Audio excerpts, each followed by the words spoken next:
ఆయన సీనియర్ నేత, రెండుసార్లు మంత్రిగా పనిచేశారు. జిల్లా రాజకీయాలనే శాసించారు. కట్ చేస్తే అలాంటి నాయకుడి రాజకీయ ప్రయాణంలో ఎన్నో మలుపులు. ఓ పార్టీకి రాజీనామా చేసి మరో పార్టీలో చేరి అక్కడ సరైన ప్రాధాన్యత దక్కక ఇబ్బంది పడుతూ కనిపించారు. అలాంటి నేతకు ఎట్టకేలకు క్లారిటీ వచ్చిందా? రూట్ క్లియర్ అయిందా?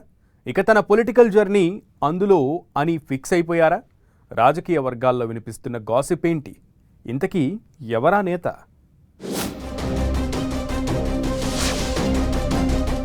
బాలినేని సమస్యకు పరిష్కారం దొరికిందా? పార్టీ మారినప్పటి నుంచి బాలినేనికి ఇబ్బందులు.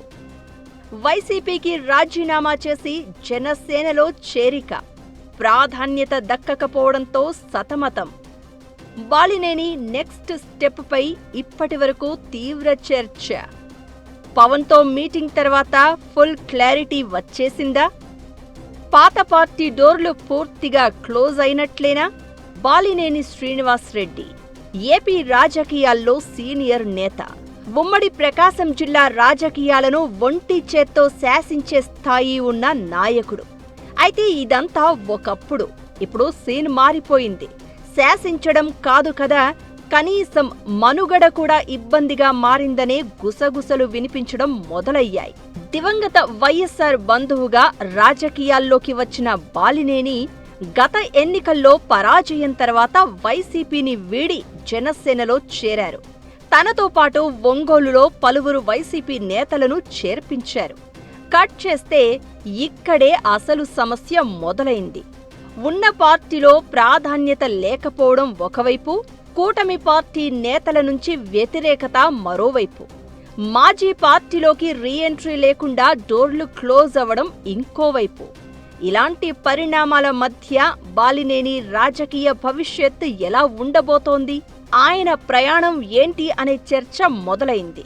అయితే ఒక్క మీటింగుతో ఇప్పుడు అన్ని సమస్యలకు పరిష్కారం లభించినట్లు అయిందనే చర్చ జరుగుతోంది.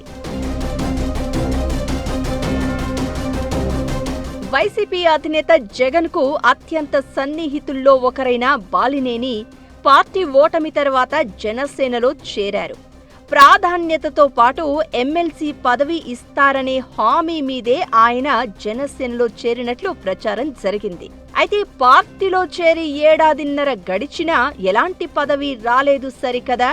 జనసేనతో పాటు టీడీపీ నేతలతో ఆయనకు ఇబ్బందులు ఎదురయ్యాయి. ఒంగోలు టీడీపీ ఎమ్మెల్యే దామచర్లతో బాలినేనికి నిత్యం వివాదాలే కనిపిస్తున్నాయి. ఒక రకంగా జిల్లాలో ఇద్దరి మధ్య ఆధిపత్య పోరు నడుస్తోంది. జనసేన నేతలు కూడా దామచర్ల వైపే ఉండడంతో బాలినేనికి ఇబ్బందికరమైన పరిస్థితులు ఎదురవుతున్నాయనే ప్రచారం మొదలైంది.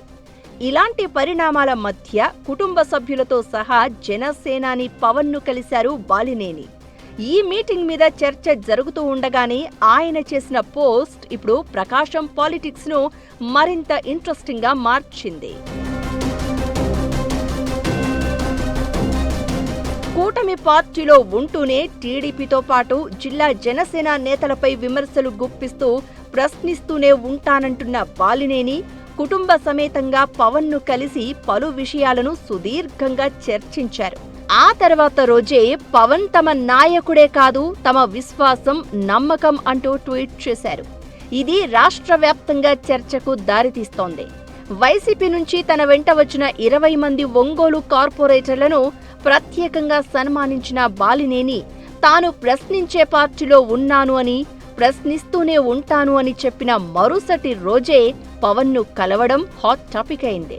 దీంతో పార్టీ మారిన తర్వాత ఇబ్బందులు పడుతున్న బాలినేని నెక్స్ట్ అడుగులు ఎటు అని ప్రశ్నిస్తున్న వాళ్లకు ఆన్సర్ లభించినట్లయింది. పవన్తో సుదీర్ఘ భేటీ, ఆ తర్వాత ఆయన చేసిన ట్వీట్ ఇక జనసేనలోనే తన ప్రయాణమని ఒక రకంగా మెసేజ్ ఇచ్చినట్లు అయిందనే ప్రచారం జరుగుతోంది.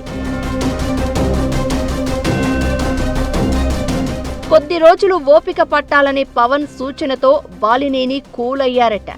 నిజానికి టీడీపీ జనసేన నేతలతో బాలినేనికి వరుస వివాదాలు కనిపించిన వేళ తిరిగి ఆయన వైసీపీకి రీఎంట్రీ ఇస్తారనే ప్రచారం నడిచింది. ఉగాదికే ముహూర్తం అంటూ సోషల్ మీడియా కోడై కూసింది కూడా. అలాంటిదేమీ లేదని నియోజకవర్గ నేతలతో మీటింగ్తో ఆ ప్రచారాన్ని తిప్పికొట్టారు బాలినేని. ఇకటు వచ్చే ఎన్నికల్లో ఒంగోలు నుంచి వైసీపీ తరపున చుండూరు రవిబాబు పోటీ చేస్తారని వైసీపీ కార్యకర్తలకు జగన్ చెప్పేశారు. ఇదంతా ఎలా ఉన్నా ఒక్క మీటింగ్ ట్వీట్తో బాలినేని ఒంగోలు రాజకీయ వర్గాలకు క్లియర్ మెసేజ్ పంపారు అనే చర్చ జరుగుతోంది. దీంతో బాలినేని చుట్టూ వివాదాలకు ఫుల్ స్టాప్ పడినట్లే అనేది మరికొందరి వాదన.